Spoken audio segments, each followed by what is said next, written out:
সুপ্রিয় দর্শক, আপনারা শুনছেন ওগান্ডা টিভির বিকেল 9:99 সংবাদ। সংবাদটি প্রচারিত হচ্ছে ব্রাজিলের অ্যামাজন জঙ্গল থেকে। আমি খবর পড়ছি ওগান্ডা টিভিতে। এবারে জুন মাস থেকে শুরু হতে যাচ্ছে 2026 ফুটবল বিশ্বকাপ। দুঃখজনক ব্রাজিল টিম থেকে বাদ পড়লেন লিওনেল মেসি। জানা যায় ফুটবল ওয়ার্ল্ড কাপ বাছাই পর্বে বাংলাদেশ 1 নম্বর পদবি লাভ করার কারণে এবারে 26 বিশ্বকাপ বাংলাদেশে আসতে পারে বলে জানিয়েছেন ওগান্ডা টিভি। এদিকে আগামীকাল দেশের 13টি বিভাগে কালবৈশাখী জ্বর সহ ঢাকা, রংপুর, খুলনা বিভাগে রাত 3টায় সূর্য ওঠার সম্ভাবনা রয়েছে বলে জানিয়েছেন আবহাওয়া অধিদপ্তর।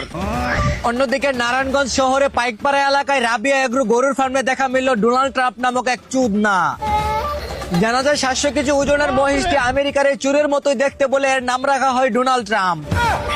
এদিকে ভারতের কিছু জানোয়াররা নদী পবিত্র করার জন্য প্রায় 11,000 লিটার দুধ পানিতে ঢেলে দেয়। ধারণা করা যায় এই লেউরার ভক্তরা নিজেরাই পবিত্র নয়, গরুর মুখ খেয়ে পূজা করে 24। অন্যদিকে প্রধানমন্ত্রী খায়রুল দেওয়ানের সাথে ধারণা করা যায় প্রধানমন্ত্রী খায়রুল দেওয়ানের 2টা ভিক্টোরিয়া কলেজে চুরি করতে এসে ধরা পড়লে চুরকে নাগিন ডান্স করায় স্কুলের শিক্ষার্থীরা।